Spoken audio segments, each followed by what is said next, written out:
They say if you want something badly enough, the universe listens, but sometimes it sends back something else. Something watching you, mocking you, waiting. This is not just a story about a doll. It's about a wish that turned into a nightmare, and a scream that still echoes in the dark. There, our young man. He lay flat on his bed, unmoving, breathing through his mouth like someone trying to hold in a scream. The only light in the room came from the faint blue glow of a charging cable. And beneath the mattress, hidden inside the underbed storage, was that doll. Not the smiling Labubu in armor, not the rare one with antlers, not even the pastel edition with glitter eyes. Just the one with that blank expression and stupid grin, mocking him. It wasn't fair. He had done everything right. Gone to the store early, followed the restock pages, bought box after box after box. But no matter how many he opened, that one Labubu, the one he needed, never came. So yes, he lost it. People watched him scream at the Pop Mart store in KLCC Mall. Some recorded, some laughed. He didn't care. His shrieks weren't planned or controlled. They were raw, guttural, the kind of sound that comes from the soul when reality betrays it. Later, they called him the Labubu guy. He didn't mind. It meant they understood. That night, he fell asleep clutching his phone, scrolling through Reddit threads and TikTok videos, dissecting his meltdown.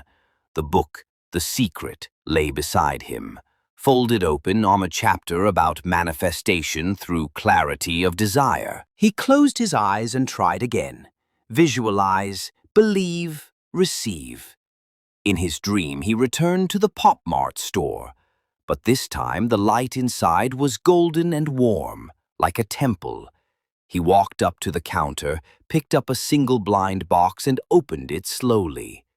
There it was, the exact Labubu he had imagined, the one from his vision board, the one he had screamed for. He smiled in his sleep. Knock, knock.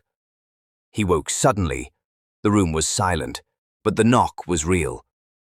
Knock, knock, knock, this time louder, from directly under him. Still groggy and half entranced by the dream, he sat up and stared down at the bed. His heart thudded. He slid off and kneeled beside the storage drawer, hands hovering above the handle. What if? Slowly, he pulled it open. There it was. The same doll from before, the one he didn't want. But something had changed. Its head was tilted slightly.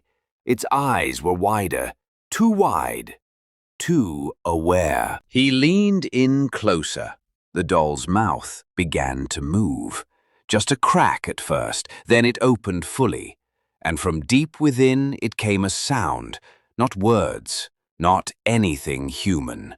A distorted, high-pitched shriek, the exact same wailing, animalistic sound he had made in the store. It filled the room like a siren tearing through a tunnel. He stumbled back, heart hammering, ears ringing, but the doll kept screaming. But the screaming didn't stop. It grew sharper, a blade of sound slicing through the dark. He pressed his hands tighter to his ears, but it was inside him now. Blood trickled through his fingers, warm on his neck. The doll's mouth cracked wider, plastic tearing like old skin. Its grin split all the way to its hollow eyes. From inside its mouth, something moved, slick, pulsing, wet. Tiny shapes pressed against its plastic lips, fingers, teeth, an eye. A whisper slithered out, using his own voice. You called me, you begged for me. Now open your mouth. He crawled backward, heels scraping the floor, eyes locked on the thing. The Labubu dragged itself out of the drawer, limbs bending backward, snapping with wet cracks. Where there was plastic, there was flesh. Where there was flesh, there were teeth. It pulled itself over him, cold, tiny hands clutching his shirt, climbing his chest like an insect. He gasped, but the scream caught in his throat. The only scream left was inside the doll. The thing leaned in, its broken mouth pressed to his ear. Inside the doll's hollow eyes, he saw himself, small, shaking, helpless.